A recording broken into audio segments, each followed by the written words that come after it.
Assalamualaikum warahmatullahi wabarakatuh. Ternyata Anda Radar Madura TV. Kembali lagi bersama saya Prengky Wirananda dalam program Madura Talk, program andalannya Radar Madura TV.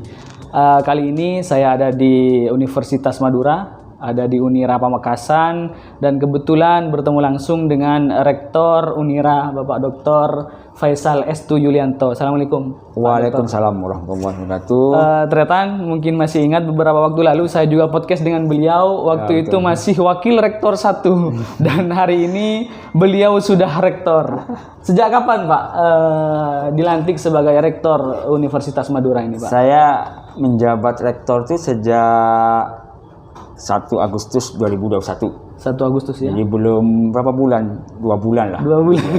Saya mau izin buka. Siap. Iya, karena sudah jaga jarak. Beliau ini resmi menjadi rektor Unira pada bulan Agustus, bulan kemerdekaan. Bulan kemerdekaan. Menjadi betul. awal yang baik untuk kemerdekaan. Amin, mudah-mudahan. Madura ke depannya mungkin Pak ya. Amin. Pak Rektor, sejak kapan Pak Rektor bergabung dengan Unira? Saya bergabung di Unira itu tahun 2004. 2004? Ya, 17 tahun saya di sini. Ya. Jadi saya pengangkatan dosen S1 terakhir.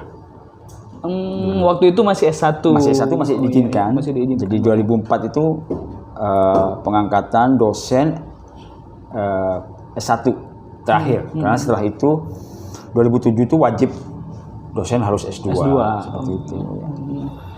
Dan waktu itu juga menyesuaikan Pak ya? Ya, akhirnya wajib. Saya S2 ya? Ya, 2008 itu S2 dan lanjut. S2 di mana Pak waktu itu? Saya di ITS Surabaya. ITS. ITS Surabaya. S1 saya di Malang, S2 saya, S3 saya di ITS Surabaya, di Surabaya. S3-nya juga? S3-nya juga. Ya, sebagian ini sih ikut program-program kecil-kecilan itu ke luar negeri lah, jalan-jalan. Program pertukaran pelajar atau double degree Pak? Double degree ada, sandwich program ada, workshop itu ada. Jadi saya pernah double degree juga Pak? Enggak, saya double degree nggak ikut. Enggak gitu ya? Karena double degree kan setahun di ITS Surabaya, betul, setahun setahunnya harus di luar ya, negeri. di luar negeri. Betul, Pak. Jadi saya ambil yang sebulan, 2 bulan itu. Oh gitu. Sandwich program itu ya 3 bulan seperti itu. 3 bulan. Di mana waktu itu Pak? Saya di Jepang itu. Di Jepang. Jalan-jalan lah. Sama teman-teman ITS itu ini. Tulisnya sudah datang ini. Pelancong lah. Ya, pelancong itu kan hanya conference, hanya nulis, riset kecil-kecilan itu. Jadi ya itulah ini. Tapi ya alhamdulillah berkat dalam tanda kutip itu paksaan dari promotor itu, tapi saya sangat bersyukur itu. Bersyukur Pak ya. Karena dapat promotor yang baik luar biasa, Prof Nurendah itu seperti orang tua bagi saya itu. Jadi kamu harus sekolah negeri gitu, biar kamu tahu. Akhirnya ya banyak sekali manfaatnya. Banyak sekali manfaatnya, tambahan ilmu, tambahan wawasan, tambahan pengalaman luar biasa. Apalagi di Jepang, Ternyata dan Madura TV di Jepang ini sangat disiplin sekali. Sangat disiplin. Barangkali kedisiplinan Pak Doktor ini ditempa di Jepang. Betul. Salah satunya. Salah satunya Jepang, begitu. Ya.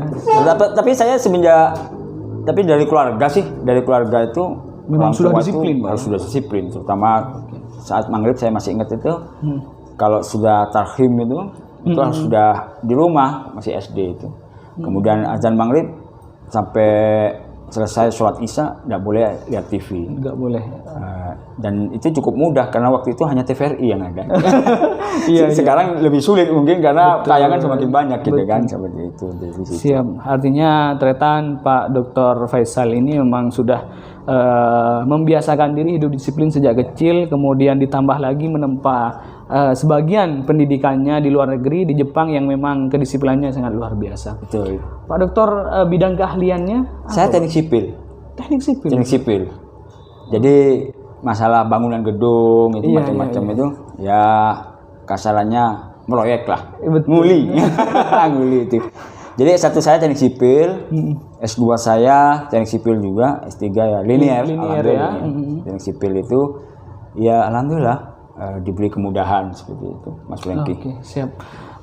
Luar biasa sekali, ahli teknik sipil, biasa ngurusin beton, biasa ngurusin bangunan dan betul, sekarang ngurusin Universitas Madura yang dengan segala keberagamannya, dengan segala dinamikanya lah di dalam. Bagaimana Pak Rektor menjalani 2 bulan ini, Pak?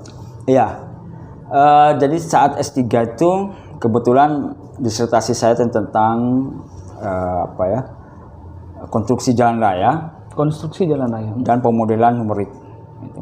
Saya dibantu teman-teman matematika, magister matematika di ITS itu. Numerik jalan juga, Pak? Iya, kita akan prediksi data, kita punya data, kita akan prediksi berapa lebar efektif untuk konstruksi jalan yang harus di tanah lunak itu, karena saya spesialisasi metode perbaikan tanah itu. Oke. Jadi kita prediksi pakai matematika dan itu cepat macet, Mas Franky. Saya tiduran itu. Wah, ini gimana kalau model matematika saya macet, saya nggak selesai di S3. Iya, betul. Dan biaya S3 kan sangat mahal. Mahal sekali, betul. Sangat mahal. Saya kalau nggak dapat beasiswa dan bantuan riset, nggak mungkin. Nggak mungkin. Jadi ketika saya harus sekolah S3 sama promotor itu saya sampaikan, saya nggak punya uang, Bu, gitu. Sudah, kamu yang penting mau belajar. Gitu. Jadi itu, dan saya sampaikan ke kendalanya, promotor saya bilang, kamu harus sabar. S3 tuh sabarnya tingkat dewa. Oke, gitu. Tapi ternyata menjadi pimpinan di level universitas itu memerlukan sabar yang luar biasa. Lagi. Betul itu. Betul. Harus memiliki sabar dibanding dengan menghitung kekuatan jalan, kekuatan konstruk tanah. Betul itu, Mas Franky. Iya, Pak. Apalagi kan menghadapi orang banyak. Menghadapi berbagai karakter dan berbagai karakter yang saya kira sangat sulit sekali mengakomodir semua pemikiran, sementara kita sangat terbatas. Sudah, sabar dan ikhlas. Dan yang dihadapi bukan aspal, Pak. Betul. Tapi kepala per kepala ini. Betul itu. Yang kemudian tidak bisa diprediksi kadang. Harus pendekatan persuasif yang luar biasa. Apalagi ketika saya selesai S3 itu, kadang dalam diri itu harus menyesuaikan dengan saya. Iya. Jadi ya sudah pernah di luar negeri, standar tinggi kerja itu. Jadi tapi akhirnya saya memahami bahwa tidak semua itu bisa atau sesuai dengan yang saya harapkan. Siap. Kalau nggak sabar, nggak ikhlas, wah udah itu. Betul. Habis itu. Ya sudah. Jadi mati saja. Kesabaran Pak Rektor, keikhlasannya mulai diuji setelah menjadi pucuk pimpinan di Universitas Madura ini. Betul. Pak, ini lebih fokus ke bidang keahlian Bapak. Sebenarnya kekuatan jalan nasional kita di Madura itu seperti apa sih, Pak? Kenapa kok kemudian di beberapa titik ada lubang-lubang, terus kemudian mudah rusak? Apakah memang konstruk tanahnya yang labil atau memang ada faktor lain, Pak? Itu banyak faktor, Mas Franky. Banyak faktor. Pertama, bisa jadi di tahap desain awal itu, perencanaan lah. Jadi saya mohon maaf ke dinas terkait itu. Iya, Pak. Kalau memang dalam desain atau perencanaan itu kita support data kurang. Begitu. Support data kurang tentang berapa beban yang harus ini dan semacamnya. Jadi salah satu mungkin bisa di situ. Di situ ya.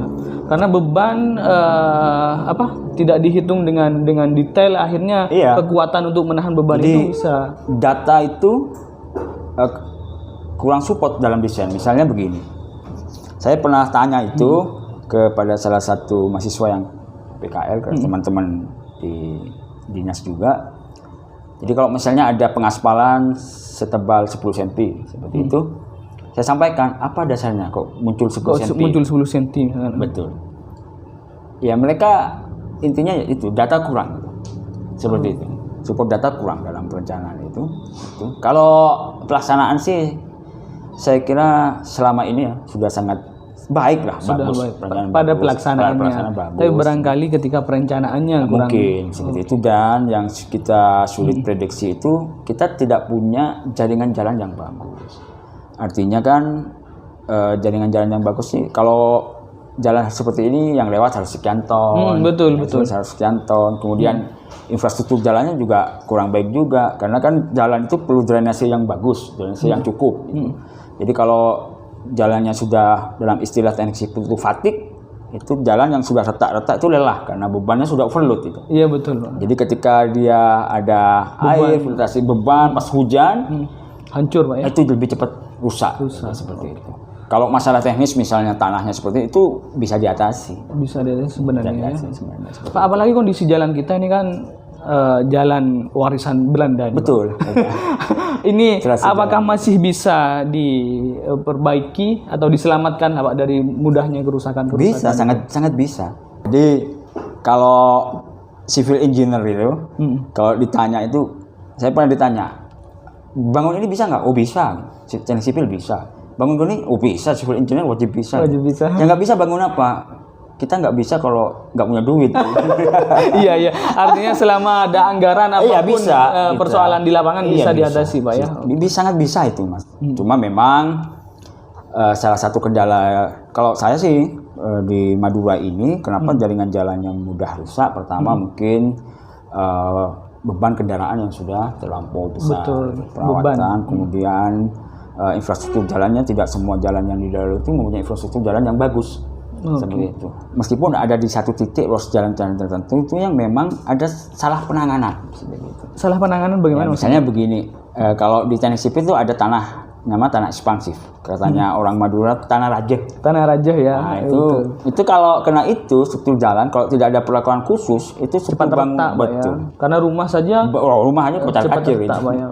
Betul itu. Ya itu perlu penanganan khusus itu. Dan di sepanjang jalan bisa saja konstruk tanahnya ada berbeda-beda, Pak ya. Beda. Ada yang mudah retak dan segala macam. Dan kita kan makanya itu dalam desain jalan itu memang support data untuk desainer, civil engineer untuk merencanakan struktur jalan itu harus benar-benar ini. Itu yang kadang tidak terpenuhi. Seperti itu. Pak, hasil kajian jalan di Madura ini sudah overload nggak, Pak? Kalau saya overload. Overload itu. Siap. Sudah overload. Apa buktinya?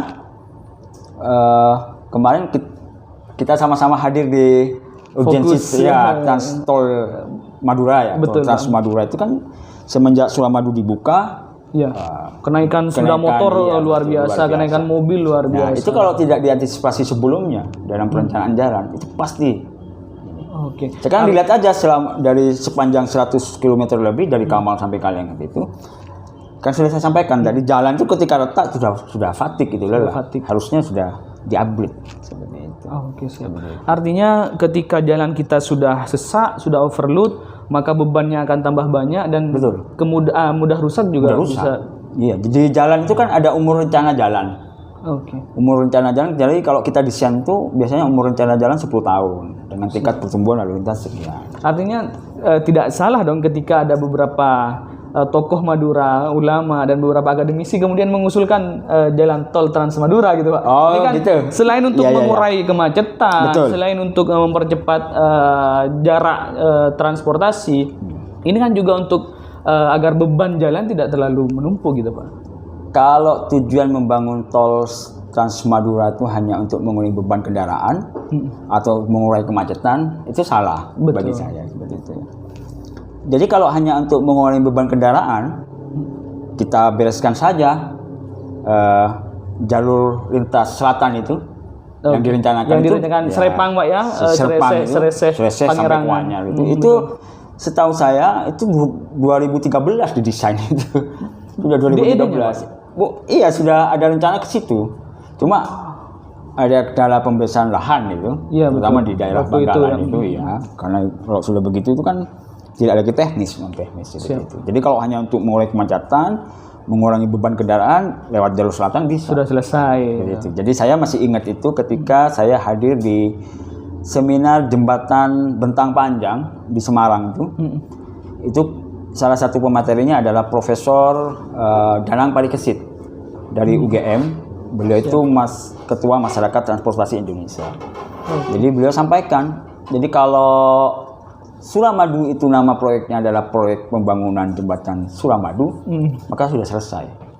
Tapi kalau nama proyeknya adalah proyek pengembangan wilayah, itu tidak akan pernah selesai. Siap, karena pasti ada pengembangan selanjutnya. Betul. Gitu, sehingga tol Trans Madura itu tujuan proyeknya bukan untuk mengurangi kemacetan atau mengurangi beban kendaraan di jalur selatan, tapi itu akselerasi, salah satu akselerasi untuk mengembangkan wilayah Madura. Jadi begitu Mas. Jadi artinya kalau hanya mengurai kemacetan ada beberapa opsi, misalkan iya. perlebaran jalan, Betul. terus kemudian titik-titik kemacetan itu pengawasannya lebih intens. Bukan itu sebenarnya, Pak. Bukan itu sebenarnya. Jadi kalau lebih kepada pengembangan Madura ke depan. Madura, urgensinya. Selama ini kan kita lihat jalan lintas utara Madura itu jauh lebih bagus dibandingkan ya, secara view Pak ya. Secara view kondisinya juga jalan, saat sekarang ya. Sekarang jalan kan bagus itu. Bagus betul. Dari Arosbaya sampai Pasongsongan itu bagus. Betul. Bagus dibandingkan jalur selatan, cuma memang lebih sempit. Iya. Tapi kenapa pembangunan di bagian utara tertinggal dibanding di bagian cenderung lebih lambat ketimbang di selatan? Betul. Pertama karena pusat kota di selatan.